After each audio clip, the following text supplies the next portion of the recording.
بارك الله فيك أخي عم دواء بارك جزاكم الله خير. sida aan barnaamijka aan ku furnayba sidaad la socotidba ummadda muslimiinta ah waxaa waajib ku ah in dalkoodii ay difaacdaan. waayihii ugu dambeeyey dalkeenii waxaa ku soo duulay amaba raba inuu qeyb ka mid ah qaato Ethiopia. guud ahaan diinta islaamka bal noo soo koob waxa ay diinta islaamka ka qabto difaaca qofka muslimka ah lagu leeyahay waajibka shakhsiyadeed iyo islaamka xilidii uu soo maray inuu difaacdo sharaftiisa iyo dalkiisa iyo bismillah kusoo dhaw. بسم الله. أعوذ بالله من الشيطان الرجيم. بسم الله الرحمن الرحيم والصلاة والسلام على سيدنا محمد وعلى آله وصحبه أجمعين. الحمد لله مركز ومحسن يا تي في وريها هذه وكسو دوينا بارك الله فيكم. الموضوع مهم كه ومدة بهانتها ومركز كشقيسان ومدة دانتا إذا لقى هذلو أخي حقيقة دينتا يودنك كلام بحان ودنك قيمة كلية الدين بو كلية قيمة ولذلك ودنك وحلو الدفاع يعني أرضاس مسلمين تكونوا شهي أي مركز الربو إنه ومد لبابئين للكود أي لبابئيها أي مركز أي دينتا ودل بدله وأنا تاريخ السيد بلاد الأندلس مركز في ريسيد تت مسلمين أهايين للكود لقات هذا ما تسبين له بحي مركز وي سهلا ودين لو بابئي كرو دولك الهيد إن لقى قاعده ودولك لقى حقوق لو قاعته أما ضد بدن لو صفر ولذلك حركة حتى الدجالك شرق أفريقيا شرق برق الحكا دعايو ولو دي الدنيا المسلمين وفلسطينيين إن يكون نقلان ما شاء الله محيا لي مرة دي تذكر دولك لقى قاعد دولك مهمة دين تروح راعيسة مركا وطنية أما وطنك مركز دين تو إنه وطن لو سمايا هذه دين توطن لهين أما ما لهين النبي عليه الصلاة والسلام ما كأي الوجود بهاته وكسر بحي مدينة ووطن وجودي مركز دمشق وكسر مكاديس وغلابته مركز دمال لهين وطن لهين بلد إلهي أنت أصلا لو عبداي صومال أنا دانهاي إلهي وحنوسي وحياة قصاصة والشرق غير جيسك أفريقيا أنجرين مثلا حركة يسا دولتها وجيسك أفريقيا لأنه واندا إثيوبيا إريتريا السودان كينيا كل حاجة رقيب وكريستان الليهين ودين كريستان كجارت وجيسك أفريقيا دولت كلي كتال وبقول مسلم الله marka taasa keenayso inay markasta Soomaaliya dibadaba loo dhigo oo wadankoodii si looga xataa waxa jirta shir oo waxa jira Colorado wadanka Mareykanka lagu qabto 50 sano kadib kaniisadda ay fariisato oo tiraahu maxaa ka qabateen maxaa waxyaabaha wax qabadka ay qabteen Afrika ay diinta ugu faaftay ayay ka hadlaan si ay u ogaadaan wax naaqus ka ah aniga 92 ayaan waxaan akhriay kitaab oo markaas oo laga qoray oo waxa ah shirkaas 50 sanada ka dhacay Colorado ka dhacay ay ka hadlayaan Soomaaliya warbixintii iyo qorshaha looga hortagi karo ugu qorantaa kitaab ay waafaqiyaan oo ma qariyaan kaleesanka waxay leeyihiin Soomaaliya anaga wax kasta aan isku daynay inaan ka macnaha Kristaan aan ka dhigno aan ku abuurno dad Kristaan laakiin waa noo soo rugale weysay xataa kaniisada Afrika ugu weyn tii Muqdisho ka dhisneed ahayd marka dab waxaan isku daynay way ugu sahlan aslahanay oo Soomaaliya Kristaan waa ka dhigi kartaan waxay ahayd inay carruurta oo garaca aabaha aan lahayn inay collagen u fureen collagen Johor iyo Baydhabo meel badan laga furay oo la dhahayo kuwaas aan korsanayna anaga si loo hadhow markaas ileen maalin kasta diina looga sheekayna Soomaaliya waa gaajisay yihiin marka carruurtaas aan korsanayna hadhow marka boqolkii 3 oo muslimiin oo gaal ah waa laga heli karaa Kristaan wuxuu leeyahay odayaasha Soomaaliya naqayaan saasay qorayaan xilli oday cunugiisa dhalay garac ahayn ayuu kaniisada horteeda soo dhigaya koronka ilaasana marka in loo koriyo rabaa oo wax barasho socod xataa dadku wax la baraa marka waxa ka soo baxay ciyaal mas'uulka oo la yar oo diin haysan maxay yeelay dadka meel lagu xaray karo banaanka soo baxayaan suuqyada imaanayaan habeenkii jiif meesha u tagayaan waxa la baraa dadka inay dhaxgalaan la rabaa iyaga naftooda si ay diinta u faafiyaan marka ninkan reerkiisa u imaana iyagana waxay u malayn abalaan inuu yahay markaas diinta ay barayaan diinta halkaas wuxuu ugu soo bartaa halkan diinta ku bara marka waxa noo soo baxdo yiri ala aqal ku waxa helo yiri runta oo garac u ahaa oo aabahooda aqaanin waxay noqdeen ciyaal mas'uulka wallahi Kristaanka ma haystaan kuwan haasta kuwa kalena aabayaashooda naga ka xis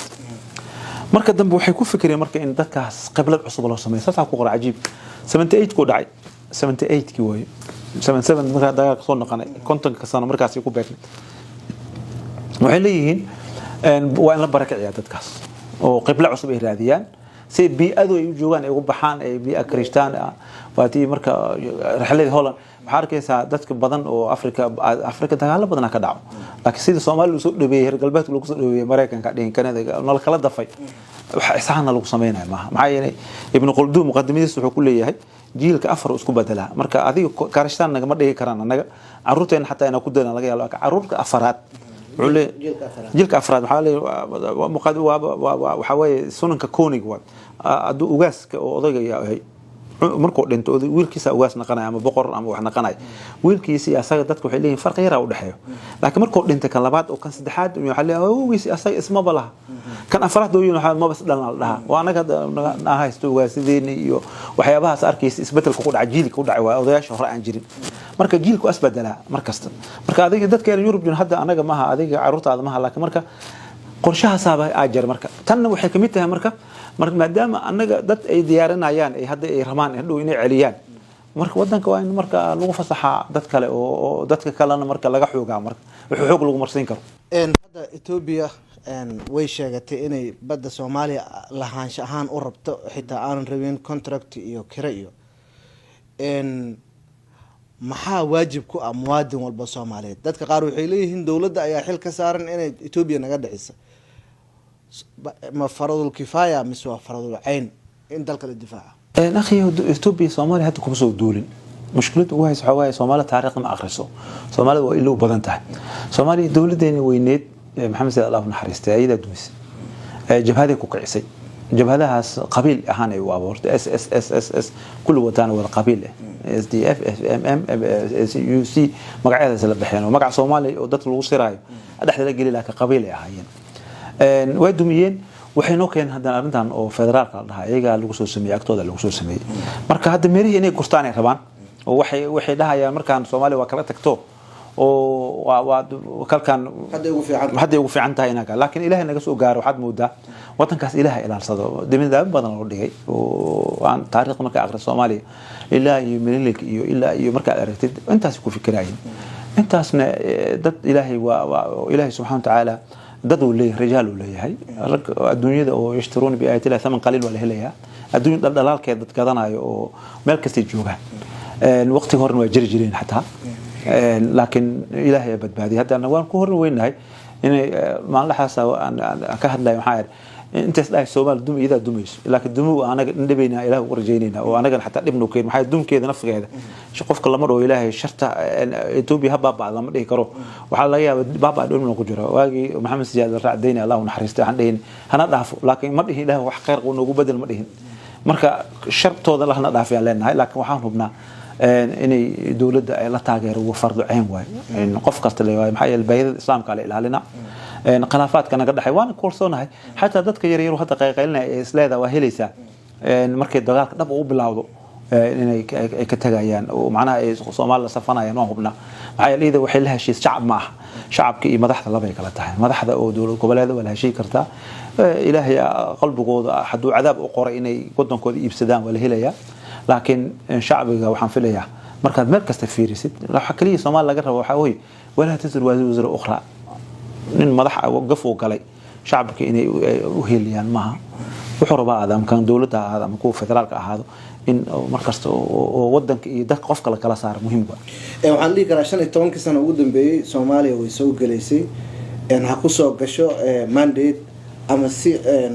maldahan ha u soo gasho Soolma dhihi kara Ethiopia hore ugu fikirtay inay dalkan qabsato dhinaca kalena shacabkeeda waxa ka soo gala dhinacan bari iyo waqooyi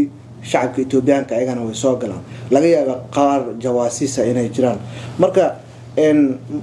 musalsal dheer oo ahaa oo Ethiopia fikirkeeda in dalkan quruxda badan ee xeebtan dheer laakiin dadkiisii ay yar yihiin qaarna ay ka hayaameen inay la wareegto waliba hadda ay la cadahay شعب Ethiopia naftiisa daxii waa laftiisa marka fiirisa dadku waxay fiiriyaan ninkan abi ah nin diini ah ayuu ku soo galay reer galbeedka waa karaameeyeen Ethiopia reer galbeedka intaas sana ilaaliyaan xarub ahliya ka dhacay waagi mingisti la riday anaga laftigeena waa soo dhacnay madaxdooda waa soo dhaceen laakiin waxa ayagu la ilaaliyo dagaal soo kay kama dhicin laakiin hubkana loo dhiibay hubkeena waa weynaa la qaaday si oo loo diyaar garay in anaga wax iskaga qaadin hay-adan lagu soo diray wixii laga fashakar waana laga fusheeyay oo marka walaalka Ethiopia naftigeeda dadka oo qaba iyada waxaanay wadataa laakiin galbeedka laakiin anaga waxyaabaha Ilaahay nagu badbaad xaq masaalixda reer galbeedka laftooda marmarka qaarkood Ilaahay Allahumma intaqim dhalim bi dhalim wa akhrijna min bayni masalimin mar waxaan moodaa masraxata hadda galiska la soo galayso ma aha reer galbeedka fasax soo siiyay inay soo gasho maxay yeelay inta sana waxay ku dayayeen in Ethiopia gacan loo gasho waxay arkeen shacabka Soomaaliga in dadkan oo Ethiopia cadow ay u tahay marka hatta asbaabaha hadda dawladdu kaalmeynaa hadda aragtid aniga faa'iido noogu jirto reer galbeedka aad u safiin marka fiiriso go'aanada ay qaadanayaan wadanka ma lagu xad gudbi karo marka waxay sireeyeen weyga shortaka had waxaani anaga Ethiopia cilisaan oo halkaan dad ka dhax samaysataan oo walaalka anaga wila qatarteena waa taagan tahay oo waxa weeye ay laftooda waa la siraya waxa la leeyahay badaas maadaama mowqacan joogno oo istiraatiiji u yahay si ku soo gali karaan waa rabaan reer galbeedka marka xoogay ku qawaanayaan silmi ku qaadanay walaalka shacbiga Soomaaliyeed hadda anaga waxa u maleynaa siyaasadda waa aad u dhacsanahay oo waxa moodaa aragtooda ma foga laakiin waxa wanaagsan in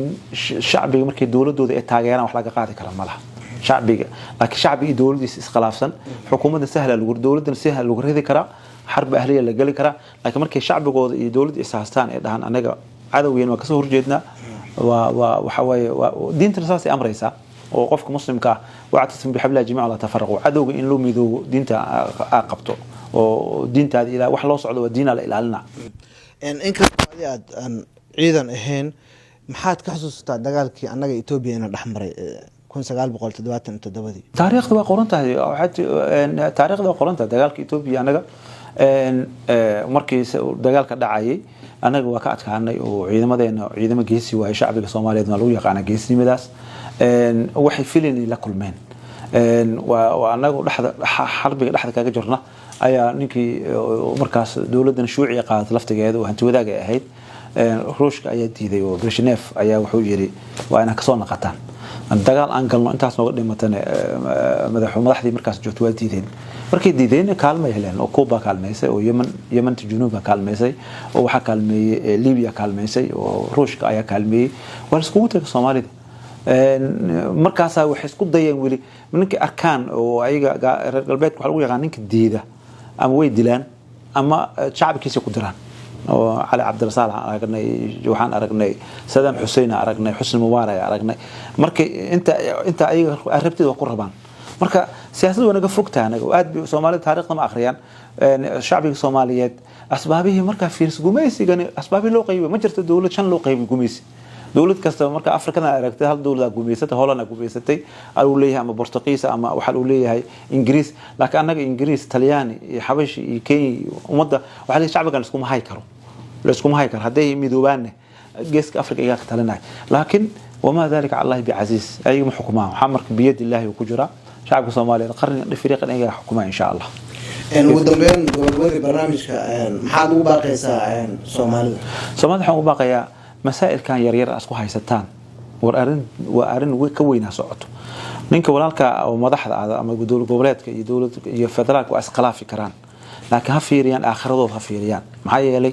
إسبين أي يقول أعضي إن لكلا تاجري ما أنت عندك دولة كولات إلهيس أنا إثيوبيا تاجريسو كل الشعب الصومالي مع موسى بس كده عنيسة مركا كاس هذا تاجر المؤهليسو مؤهلايو لكن واحد بابا أيوة وطن كوين وين دولة المحلية فدرالك وردتك هائرينة وعدو هكو إرينة أو دينته ما قبته يلفته إن لا يراه قفك قلدن إن لا تلمامه وناك هدي وربو وكهدو هناك شعبك إن لا تصول يراه شعبك ساعة ولذلك أنا إن واحد مدة ما تحدين آخره ما فيرين عيان هدون كان الله كي فيرين عيان إيوه صومالي وحتى دمر كان مركا أركتيد إيوه إسكندري كأرس والمسألة مرة كاركود حبها أنت تنازل حبها أنت النبي عليه الصلاة والسلام صلح الحديبية مكة كصفري مدينة كصفري وعشان بقولوا كيما وقرح راسه أي لودي مكة إنه قالوا وهذه كرر كسكتور وسميكر ودي أرض لما دنيته يا رسول الله محمد وحيري عمر يجري ألسنا على الحق رسولك قال له حق مقتاجن مركا هذا حق تاجن حق كتنازليسا سيئات ومداد أو بدبادس وكسول الله بين مركا النبي عليه الصلاة والسلام مركا دمر أيوة مدحوا وين أي قالين أو مدحوا فرن أي عيد أنت صعيدا أي ما كفرتين مركا خير وإيمانا يا لكن أنا أسكت تنازل ولي وأفكارته وحنا لو جرته يا أد كهذه يا لقي بدي ورنين كبدين كرمال الصومالي ودن كاسان إلى سنة على الأقل أنا وكسر عنا علمها هنا بري taariikhda inay u galno maxaa wadanka xasadka aska dhaafno nin baa wax qabanaya waxa leeyahay ninkan wax qabanin lugta lagu dhago madaxweyne kasto yimaad lugta lagu dhagaya si wax u qaban kan kala markuu dhaco kan kala lugta ku dhagaya libinta la isku diidan yahay marka libinta waxa ka weyn waxa ka wanaagsan batrool wadan ku jira leeyahay khayra soo socda leeyahay marka libinta in hal qof ay qaadato asaga ilaahay qiyaamaha la weydiina ninka yira wadana ummada madax u naqanaya ina u sii daayno aan dhahno war waxaan waxa qaban karto wuxuu ku qaldayaan aan ka qaban aan dhahno walaalo maya asagana waxa la leeyahay war amr shuur ka dhigo umada la tasho waa maasantahay gabagabadii aan joognaa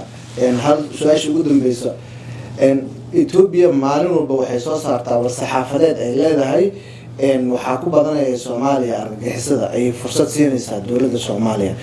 marka soo ma dhihi karaa nimankan khawaarijta naftooda inay Ethiopiaanka fursad u siinayaan in marmarsiin loogu dhigto in dalkii lagu soo duulo arintaas ninka aqliga leh wuxuu fahmayaa ninka aqligiisa markuu la iska dhaafo nin jeclaysiga marka dhaaftid aragtid ninka aqliga wuxuu ogaanayaa Ethiopia iyo shabaabka lama baxsana waxay hadda dawladda koonfur galbeed ay waxay leeyihiin goboleedka ayaan ilaalinaa xudur anaga wax siino leeyihiin inta sano maxay u kici waayeen war hadda ciidamadeeni Amazon qolal lahayd ama Amazon qolal lahayd marna shabaab admis afrikaanka meesha joogo waxay shabaab ka qabtaan malaha bal hubkay u daadayaan waxay laakiin hadda goboladan koonfureed marka dhinacan galbeed marka arid dhinacan waqooyiga iyo mudug iyo marka arid iyo halka shabaab ciidamo iyadoo kaalmeyn ka soo baxeen ma dhac shacbiga iska dhiciyay dadka laakiin meesha joogan Ethiopia maalin kasto shabaabka ay hadda ku xoogan wali ولذلك مرق قاركود نبا وحي ugu yiri waxa laga yaabaa xataa dadka koonfur galbeed dhaxay inay yihiin dad dib ku jira laftooda soo dib ku hays maxaa dhacay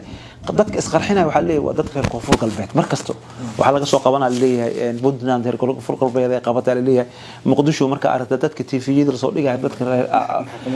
yaa huba inay yihiin dadkaas ma naqan kara Ethiopian af mayga bartay oo loogu talagalay inay dadkan qarxiyaan oo hadhow magac loo saaro maxaa dhacay Ethiopia meeshii joogta laga shabaab laga dhameyn laayahay walidaalka ninka dadka madaxda waa inay xisaabtamaan ay jiraan shabaab ma inaga dhiciyaan waxay ku leeyahay Ethiopia ana kaalmeys tayib maxay shabaab kaaga saari weysay maxaa yeelay عشان يتمسر محي شباب كان ساري ويس عقلي ما كاش لكن وما جيدنا أنا نينا نعبنا هاي كرسي جالس وجدنا نينك ماذا كرسي وين نينك خفريسنا مركز وقفك حق إنكريا كان سياسي جا إسكهاد ليا كان برلمان كوجور إسكهاد ليا ورواينا حساب تنتهى هدي أنا محن قبا إثيوبيا هدي كبحض كفر البيت نبض إن قنيسة براري جاريسة ومضوا أسجعلنا يعني أيضا كل حجرته aad u mahadsantahay kaasi wuxuu ahaa Sheekh Ismaan Usuuli oo martin ooga barnaamij gaar ah idin kaga imaanaya magaalada Minneapolis gobolka Minnesota dalka Mareykanka oo shiiqo dhawaanahan uu marti ku yahay aad ayaan kaaga mahadcelinaynaa barakallahu fiik jazaak inta ayaan